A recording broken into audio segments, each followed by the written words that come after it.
I knew early on that finding truth is not the same as finding happiness. You aspire to see the truth, but once you have seen it, you cannot avoid suffering.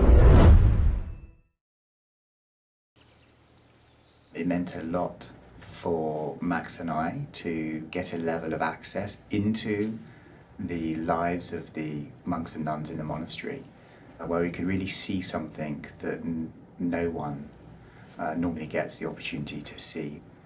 This film started when my brother, who'd ordained as a Buddhist monastic in 2008, approached me with one of his colleagues a few years later and asked whether I'd be interested to make a film about his community as they were going on tour to the US. There is a song that we like to sing in Bangladesh.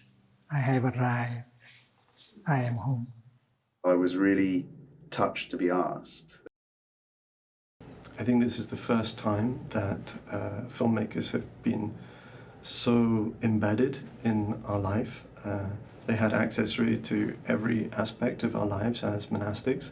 That was really based on the trust that they established with the community.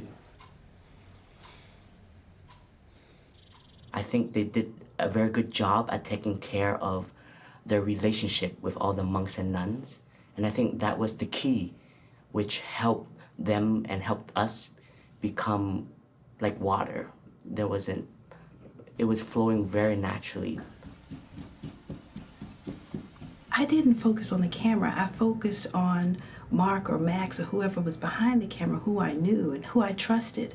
So I knew that the camera was the conduit, but the connection was with the person behind the lens.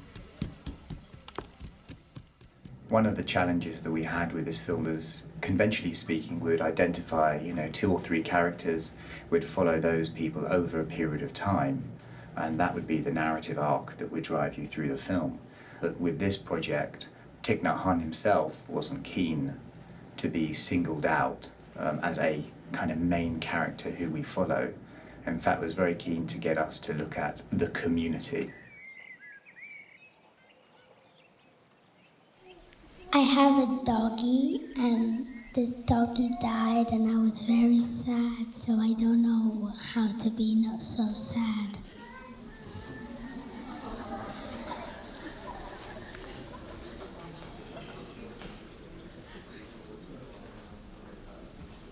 This is a very difficult question. I think Max and Marc started filming in 2011, and they joined us on the US tour that year. And after those 3 months, we thought, okay, great, they're going to edit the movie and it'll be done. And then they wanted to come back, and they said, we just got to get a couple more shots. And then I think the scope of the project started to grow as they delved into the depth of the community, and they saw how many brothers and sisters there are, and they wanted to follow all those different stories, and I think they just wanted to spend more time in the monastery. I think they just wanted to come and hang out with us.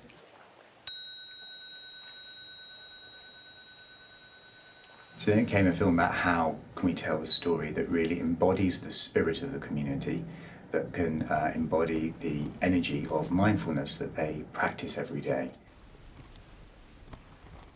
One of the big things that you get to learn and understand about the monastic training that they do is listening, to really bring sound into the film, to really find a way for the audience to be listening to it, was something that really meant a lot to us to do.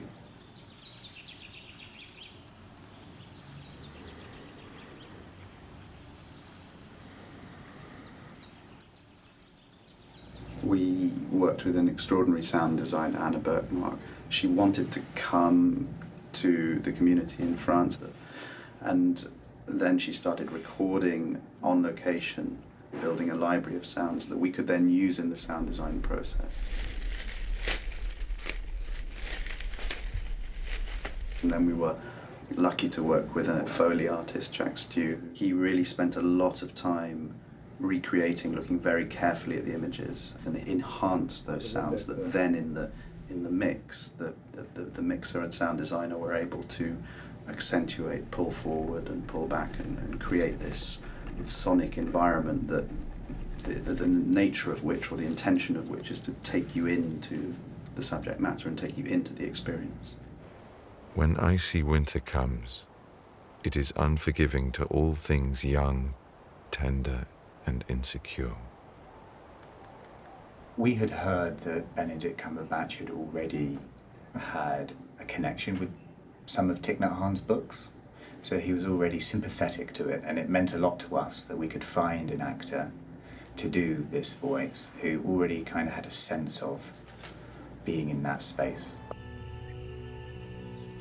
I sat like a mountain, and I smiled.